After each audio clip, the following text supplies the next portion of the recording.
Welcome to Weekend Wrenching with Gyrocopters. This weekend we are making some modifications to our ELA Evo. We're installing a duct on the side of the cowling that allows us to enhance the cooling for the intercooler, as well as extending the air filter outside of the cowling, allowing it to breathe fresh air. ELA has provided these kits for all Evo owners. It consists of a new shroud for the intercooler, a trim piece, the extension collar for the air filter to extend outside of the cowling, an additional ring clamp, some safety wire, rivets and washers, and some M6 bolts. Now I'll cover the tools necessary for this installation. Aside from some common tools you're going to have in your everyday workshop, you are going to need a few specialty tools to do this installation. You're going to need a drill. You're going to need a cutting wheel, a reciprocating saw. If you don't have either of these, you can use a Dremel with the right cutting wheel. I recommend a 1/2-inch drill bit or a small hole saw. You're going to need some number 30 drill bits. If you don't have number 30 drill bits, you can get away with 1/8. 2-inch painter's tape is extremely important. Some heavy files for the finishing touches at the end. Having some Clecos is extremely helpful. You're going to need the 1/8 or the brass colored Clecos. Some Sharpie pens, heavy grit sandpaper. This is 80 grit. Comes in very, very handy. Remember, we're dealing with carbon fiber. It's extremely hard. And you're going to need some RTV silicone. You don't need to buy a whole lot. I bought this for a couple of dollars at Harbor Freight. Basically disposable afterwards. These are the basic tools you're going to need, or a combination thereof. If you have a supplement to one of these tools, that'll work the same way.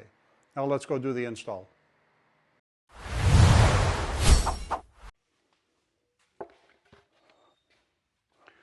Step one is going to be to make a reference point on how far the tape needs to go down on the bottom.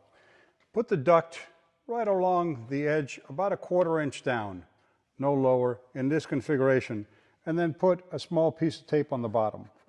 You need to tape from this side up. You're also going to need to tape the area of this round area here where we're going to make the cutout for the air filter.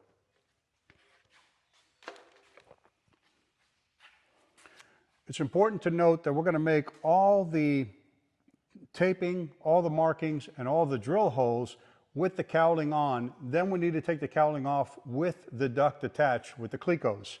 So it's important not to cover these screws.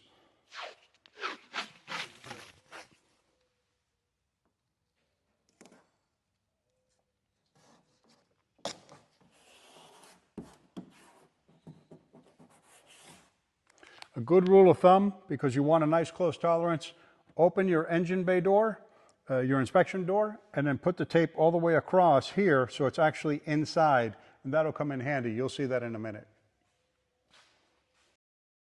I'm going to speed things up here just a bit, so not as to bore you while I apply the tape.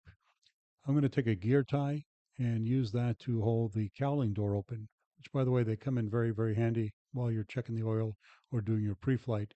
Just make sure you get a high contrast gear tie so you don't forget it after you close the door. So we're going to go ahead and apply the blue painter's tape. By the way, I do not recommend using masking tape because it adheres a little bit stronger and then you have some residue you need to pull off. Blue painter's tape, I found out, works really, really well. By the way, we're applying the blue painter's tape for 2 reasons. Number 1, to protect the surface where we're going to be drilling and cutting. And number 2, because it provides us a great backdrop where we're going to be marking our cutout, where the holes we got to make. You'll see that in a second when we apply the template. And lastly, we're just going to cover this one section where the air filter is going to go.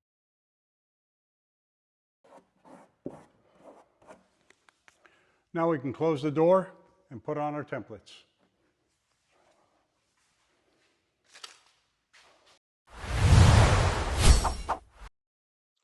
Here's a quick tip. Before you grab the template, grab your blue painter's tape and cut some 1-inch pieces and put them on the cowling. Make them so they're lifted so you can grab them easily when you get ready to apply the template. When you grab your template, open it up, and you're going to see there's some reference marks for the screw holes. That's the key. Line up that first screw hole on the top and then the screw hole on the bottom, right on the edge of the cowling. And now you can stretch it out. You can see the template is perfectly contoured to the cowling. put some tape. Don't worry about putting it on the inside. That's fine. We'll fix that later. And then just stretch out the template gently to make sure it contours the shape of the cowling. Remember, the cowling is curved. You could also open the door like I'm doing in this case because I want it to be stretched out nice and clean, and put a piece on the inside, put a piece on the inside of the cowling door, and then one in the corner here. You'll see I'll put that in the middle in a minute to take out all the wrinkles and make it nice and flush so there's no problem. Now you can go ahead and close the door, and the only thing left to do is to apply the same process for the air filter cutout. Just like the intercooler template, we're going to pre-cut some 1-inch pieces before we apply the template for the air filter cutout. You're only going to need about a half dozen or so. Go ahead and lay that on there. This one does not have any screw hole markings, but it does contour perfectly with the door opening. So you're just going to get it perfectly in that corner lined up, and then start to apply your blue tapes. Notice I use the top piece and the bottom piece, stretch it out. Then I'm going to do the end, and then you're going to pull it slightly so you can get a nice clean shape. You may have to wrinkle it just a hair on the bottom to get it smooth, but basically you're looking for a nice clean application of the template. Now we're ready to mark up our cutouts. As you can see here, I'm using a large thick Sharpie to mark the entire cutout, the area where we're going to be cutting it out for the air filter. Take your time. You may have to press down slightly on the paper to get a perfect contour and cover everything. Don't worry about being too exact, and it's okay to overlap because we're worried about the outside, not the inside. After we've got that done, we can go ahead and peel that off and apply the same procedure for the intercooler cutout. Remember the little tapes in the middle, don't worry about that. We'll fix that when it comes time to cut out the holes. But just take your time, press carefully on the paper, and do the entire cutout.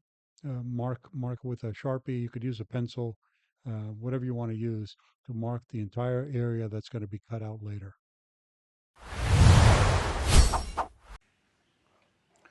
Now we're ready to start drilling. Position the cowling using the first hole as a reference, and just put the hole, line up the holes, and then line it up nice and straight, nice and even. Should have about a 1/4 inch gap along the top. This should be nice and straight. This is one of the reasons why we have to drill it in place so it holds the curvature of the actual cowling. Once you have a good reference point, let's go ahead and remove it and drill the first hole. Remember, the intercooler's on the other side. Don't go too deep. Use the tape as a reference point.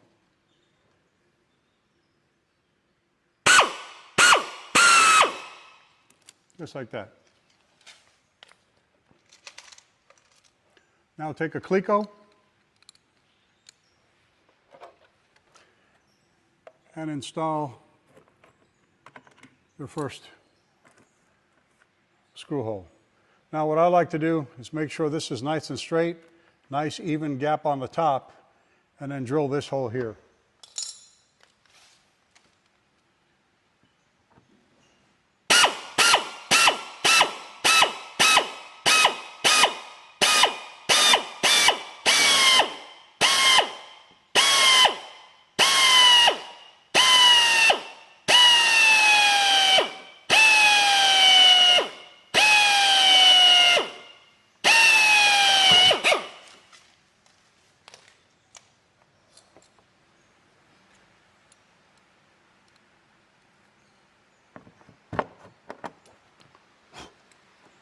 Now you can drill the rest of your holes.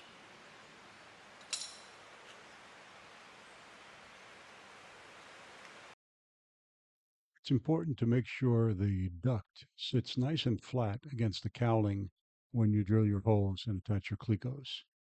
This will keep you from having air gaps. Notice here I'm just checking the flex to make sure it's good and tight against the cowling. Also noticed I've added some blue painter's tape around the duct itself. This is to prevent me from scratching it with the drill or with the Clecos while we're drilling the rest of the holes. Once again, patience is the key. Take your time, drill the holes, and put in your Clecos.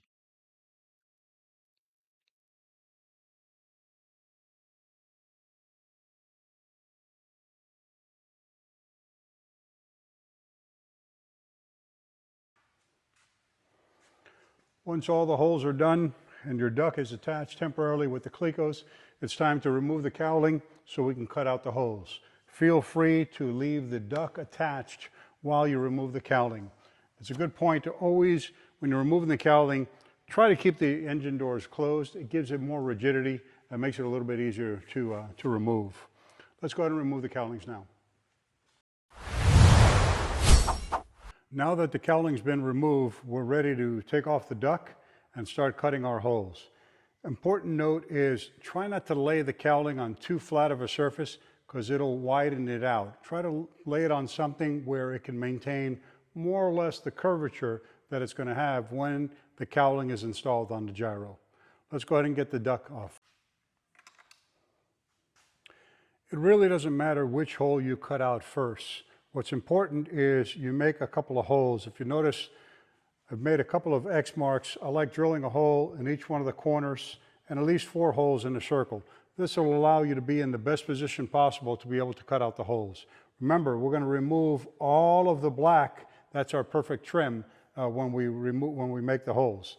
At this point, you could also take off the paper template as we're not going to need it anymore because we've already got our reference marks.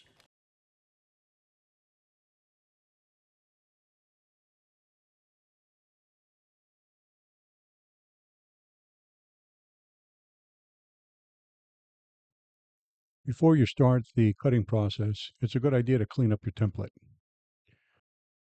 Notice I've also placed some X's on the intercooler cutout and the air filter cutout. This is where I'm going to drill my holes so I can insert my reciprocating saw. If you're using a rotary saw, this process may not be necessary. You can go right into a plunge cut.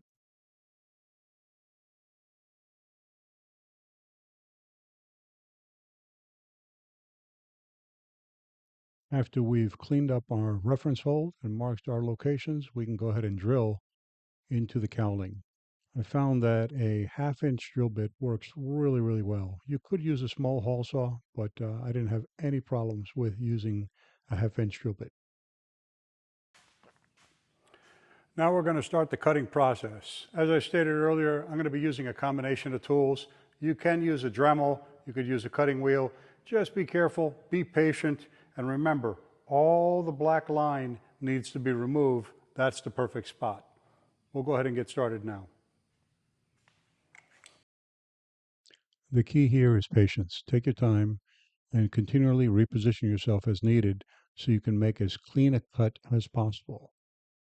If you notice, I'm cutting just inside of the black line. When we go to the sanding phase, we can go ahead and clean it up. After doing a couple of these, I realized that the plunge cut method, when using a small rotary saw, works really well. You get all the straightaways, you're able to get right onto the edge, and then you could just finish it up with a reciprocating saw or a hacksaw or whatever you have on hand.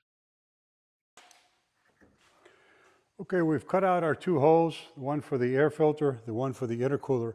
If you've noticed, we can still see some black on our template that we want to get all of that off. It's important when you're cutting, you don't have to be so exact. If you can be, you can be, but you don't have to be. Now we could file this down, we could use a file, we could use a series of things to grind it out to get the perfect hole size. We'll go ahead and do that now. Remember, you want to remove all of the black line that we marked out from the template.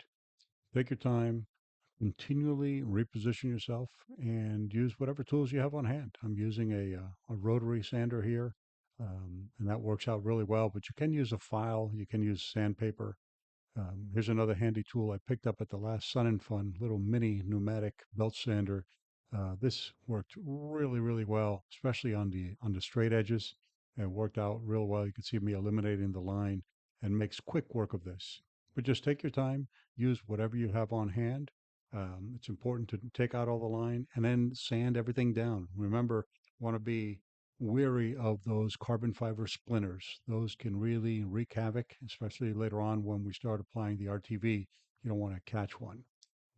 I realized that the 80 grit sandpaper worked real well, curving it in my hand, allowing me to get a good curvature on the hole for the intercooler. And then I just trimmed out the edges.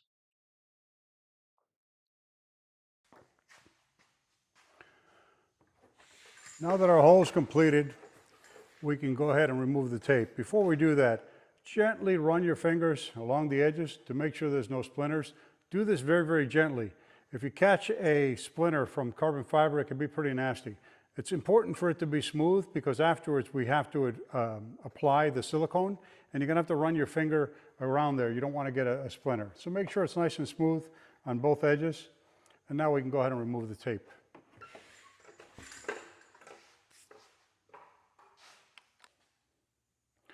Now we're going to install the trim piece for the air filter. The air filter is going to protrude out of this, but not completely.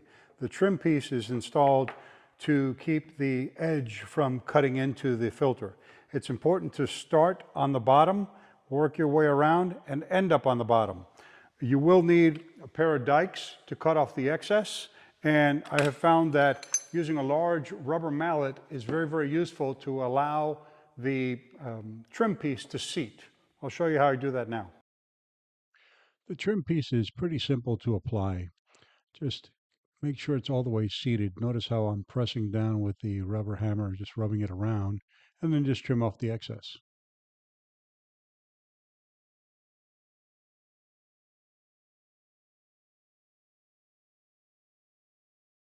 I'm going to try and give you a close-up of how the rivet's going to work. You're going to put your rivet in the rivet gun. So that's going to go in like this. Then it's going to go through the cowling. Go through the cowling completely, and then you're going to put the washer on the back side, and this is where the socket comes in. You get a small socket and hold it in place, and that way when you crush the washer, it's nice and snug in there, and it sandwiches between the rivet head and the washer all of the carbon fiber. That's basically how it's going to work. Okay, we've got our duct in, we've got our curvature, we're comfortable with the curvature, and we've left one cleco out. That's going to be our starting point. I've found that it's easier to start in the top, work your way around, and that way you're getting all the slack out, and it works out a lot better that way. Remember to tape up your rivet gun so you don't bang up your cowlings.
Now that all the rivets are installed, we're ready to flip it over and install the silicone sealant, the RTV.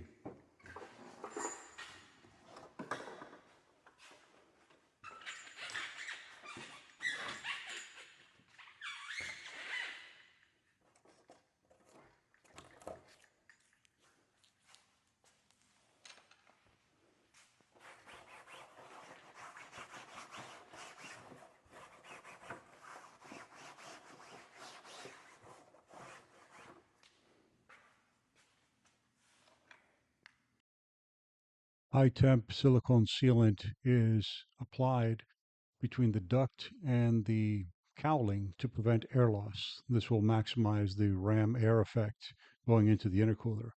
I can't stress enough the importance of sanding down this area to prevent any splinters. A carbon fiber splinter is very nasty. Now that the silicone's been applied, it's a good idea to allow it to sit for at least 6 to 12 hours. Overnight is better. Use that time to install the shroud and make the modifications to the intercooler. Now we're ready to make the modifications to the aircraft itself to be able to support the air induction system.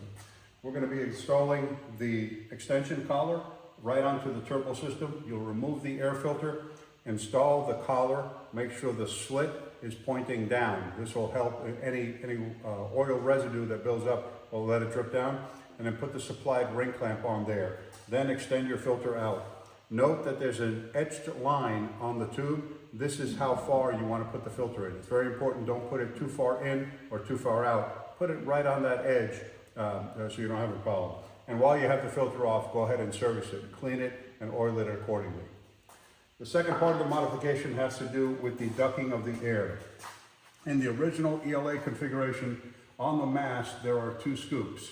One puts a duct directly into the cylinder heads to cool the cylinder heads.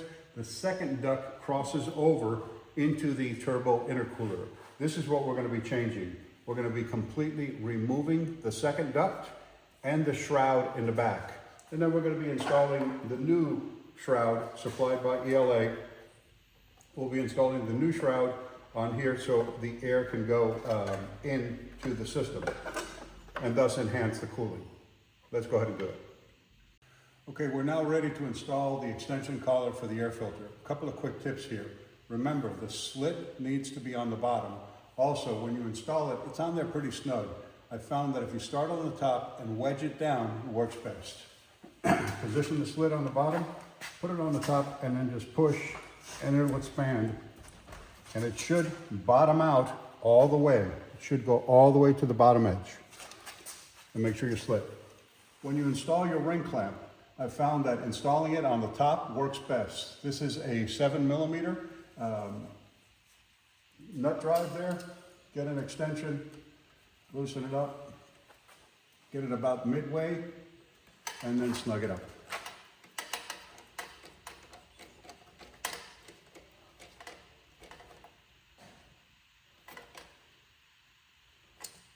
Now we're good to go. Remember, when we install the filter's only going to go up to the little score mark. Another important note, initially the Rotax label is pointed outward. When we put it in, it's important that it goes sideways. Look at the label sideways because this is not perfectly round. The larger portion needs to be towards the back, and then we're going to replace the safety wire. The duct is attached to the intake with one 7mm ring clamp. Loosen the ring clamp, slide it down. You may have to twist to get it down, and then you're ready to pull out the duct. There may be some tie wraps that you'll have to cut off, but now the duct is completely removed. This you can save as a backup in case your cylinder head duct should become damaged. It's important to note that the intake here stays empty from now on. It just adds additional air into the engine chamber, enhancing the cooling as well. Let's go to the other side. All right, we're ready to remove the old shroud and install the new shroud. Remember, the old shroud was getting fed air from the inside and the top. Now the new shroud will go in the front and the duct will ram the air in this way. So there's a couple of quick steps. All you have to do is pull these out. It's flexible. Just pull them out. They usually come out by hand. You may have to use a screwdriver or something, but be gentle with the intercooler.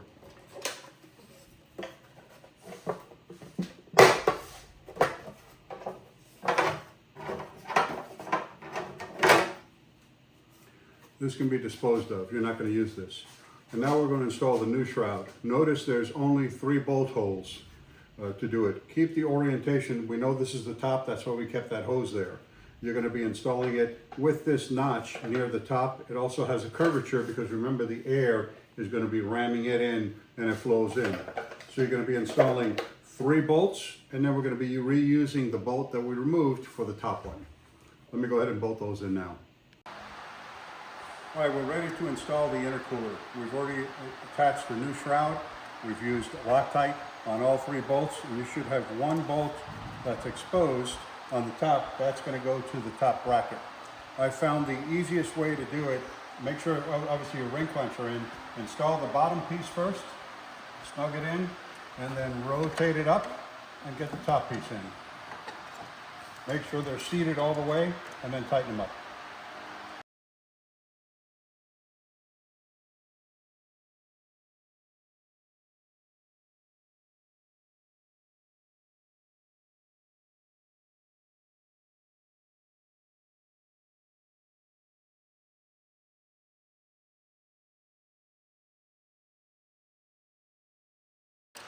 Now we're ready to install the final bolt on the top that goes to the tab, as well as the sensors with some new tie wraps. Let's go get some tie wraps.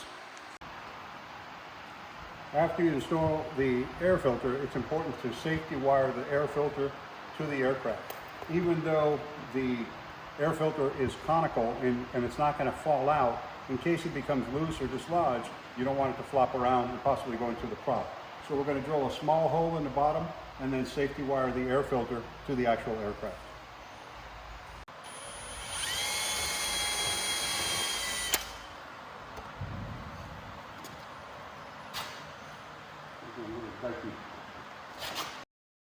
After the safety wire is attached, we perform one final inspection and we're ready to put the cowlings back on the aircraft.